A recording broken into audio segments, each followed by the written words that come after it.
Welcome to the latest episode of the Engaging Marketeer podcast. And in this episode, I want to talk about a very specific issue which a lot of business owners face over the years with websites.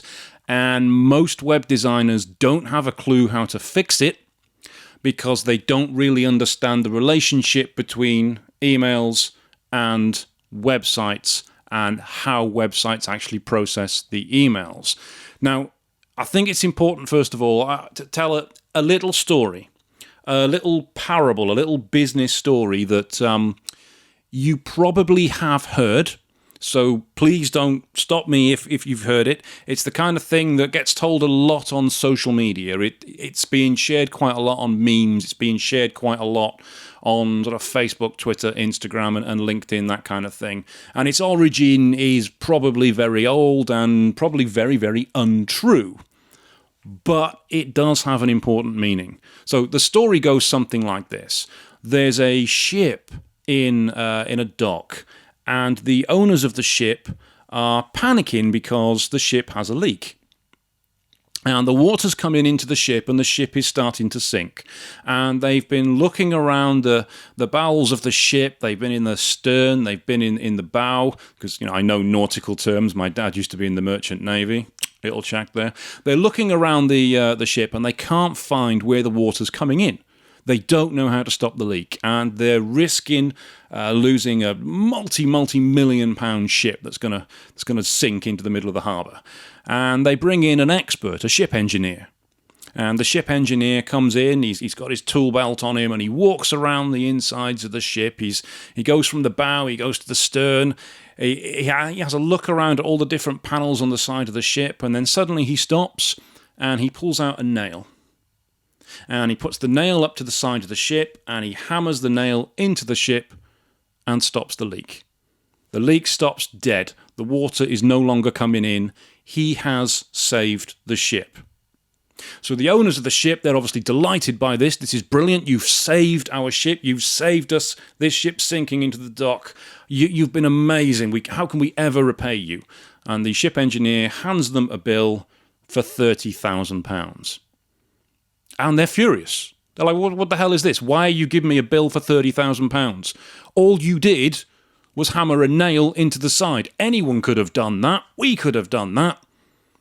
And the shipping engineer explains to them, yes, anyone could have hammered a nail into the side of the ship, and the nail itself is probably only worth about 20 pence. You're not paying for the nail.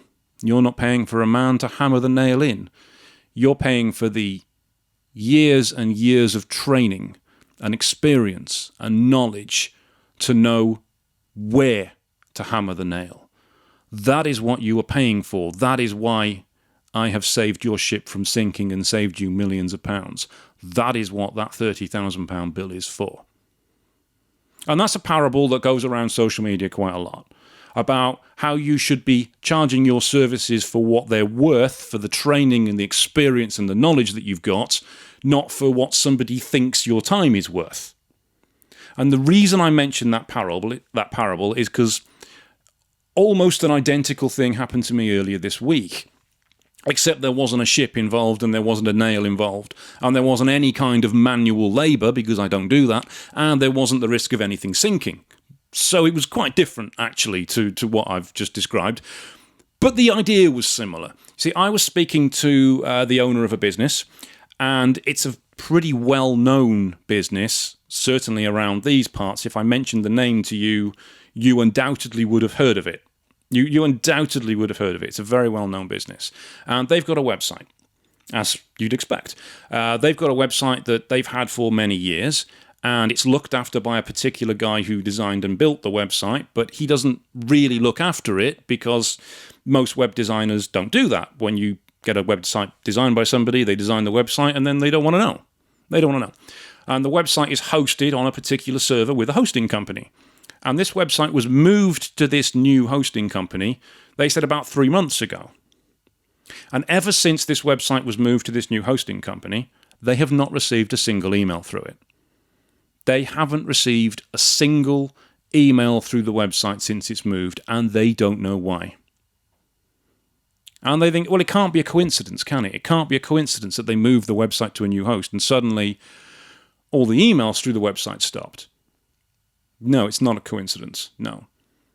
Anyone who tries to send an email through a contact form, an inquiry form on the website, nobody gets it. Anybody who tries to apply for a job on the website, nobody gets it.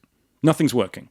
The web designer that designed the website isn't really interested in looking at it for them because it's nothing to do with him. He just did the website and moved on. Doesn't want to know. The hosting company that looks after the server, they said, well, there's nothing wrong with our server. There's nothing wrong with our server. There is no reason for this not to be working. You need to be looking at the website. Nothing we've done wrong.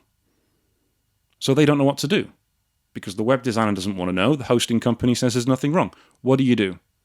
And they explained this problem to me, and as soon as they started talking about it, I knew exactly what the problem was. I knew exactly what the problem was. And I said, right, I bet the email address that the contact form is sending to is an email address at your domain name for the website. It doesn't go to a Hotmail or a Gmail or something else. It goes to the domain name for the website, doesn't it? Yes, they said, and they said what the email address was, and it was at their website address domain name. Right. And I'm willing to bet as well that the email for your website isn't handled by the hosting company. It's not on a Hotmail or an IMAP or anything like that. You're probably on something external like Office 365 or on Gmail or something, or Google Mail, I should say, so Google handles it.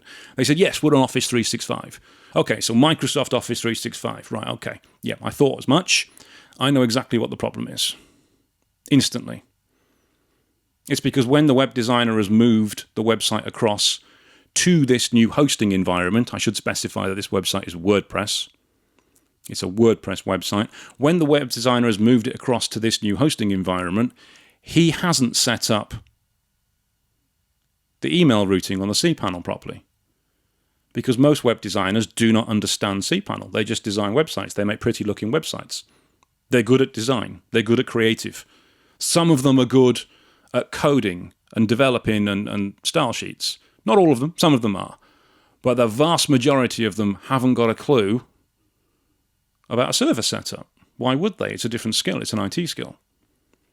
And what has happened is, and if anybody out there is listening to this now and thinking, and if you're thinking, I've got a website like this and I've not had any email come through the contact form and I've tested it and it doesn't work. I've had people fill it in and tell me they filled it in and I haven't got it.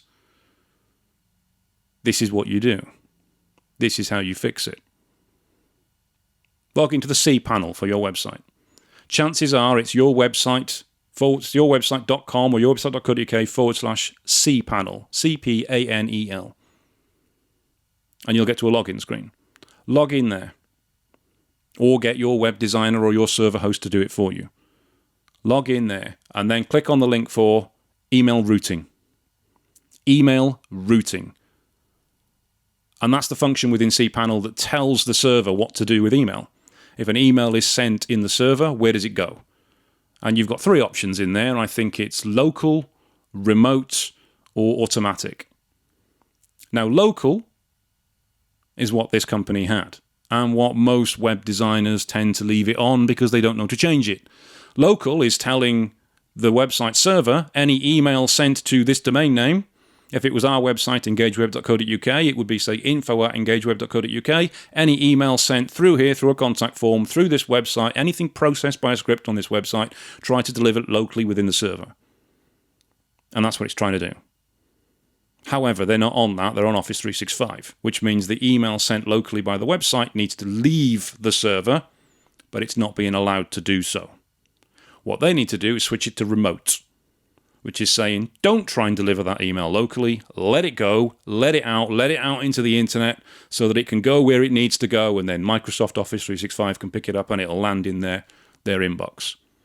And that is a series of 3 radio buttons, and you choose one of them.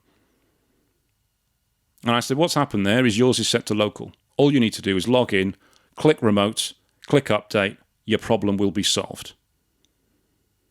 And that realistically would have taken me, if they'd wanted me to do it for them, let's say I had the login, username and password, probably would have taken me 10 to 15 seconds. Tops. 30 seconds if I was being slow. and it would have fixed a problem they've been having for the last 3 months and couldn't solve, and a hosting company that couldn't help them, and a web designer that just didn't want to know because he didn't know how to do it anyway. That is me effectively hammering the nail into the side of the ship and stopping their leak, stopping their ship sinking in the harbour. But I didn't charge them £30,000 for that. I didn't charge them anything for that because it's something that I just offered them as knowledge because it would help them. And I hope that if you're listening to this now and you have a similar problem and you are wondering how on earth can I stop or can I start my emails from my website coming again because they're just not arriving, I'm filling in the contact form and it's not working, why are they not arriving in my inbox?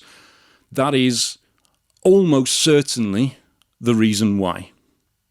Almost certainly the reason why. And if you're wondering, I don't have access to cPanel, or the hosting company hasn't given me access, I don't know how to change this and they're not replying, there is another way you can fix this. There is another way you can fix this. It's not ideal, but there is another way you can fix this. And that is essentially to change the email address that the contact form sent to. If your website is, for example, engageweb.co.uk and your contact form is sending it to info@engageweb.co.uk and it's not being let out the server, so it's not getting to you, all you need to do is change it to a domain name that is different to the website that's hosted on the server. So if your website is engageweb.co.uk, you could change the email that contact form sends out to something at hotmail.com or something at gmail.com, and it will work fine. Because it knows that domain doesn't exist on this server, I can let it out, and it will get to you. And I first encountered this issue back in 2003. Back in 2003, when I was hand-coding a contact form in, I think it was CGI, which isn't computer-generated imagery. It's nothing to do with films. CGI is a coding script, and I was hand-coding a contact form in CGI for a website that I had built back in 2003, and it was all set up perfectly, and it should have been sending the email to me, and it wasn't getting to me. And I couldn't work out why it wasn't arriving. And then I thought, maybe there's an issue with my email, so I changed the email to a different email address, and I think it was my Hotmail email, and it arrived. And I thought, well, what the hell's that working? Why am I getting it via my Hotmail, but it's not working via the email for the website? And it probably took me a couple of days to get to the bottom of it, because back in 2003, this kind of information wasn't available on podcasts, and it certainly wasn't available on the internet, because nobody had these problems, nobody was doing this. But that was 2003, I had this problem.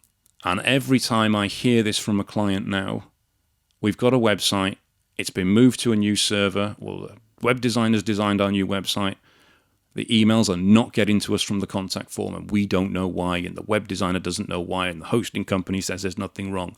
I know instantly it's your email routing. You've got the wrong selection on the box.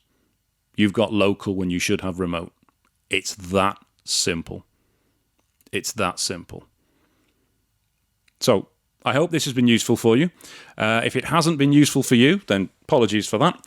If you hear anybody saying that they're having a problem such as this, that they've got a website and the contact form isn't working, the emails aren't being received, or they've suddenly stopped being received when someone's made a change or the hosting's changed, then please refer them to this podcast, because it's a very, very simple fix. They don't need to employ a web developer to look into it. They don't need to spend any money on it. It literally is a 15 to 30 second fix, depending on how quickly they can log in and click a button. It's very, very easy to do. You don't need to be technical. So refer them to this podcast and they can fix that for themselves. So thank you very much for listening. I would greatly appreciate if you could give me a 5-star review, or just give me some comments, some feedback. Follow me on YouTube, subscribe to me on the podcast, however you want to do. That would be absolutely appreciated. Thank you very much. And I will catch you on the next podcast.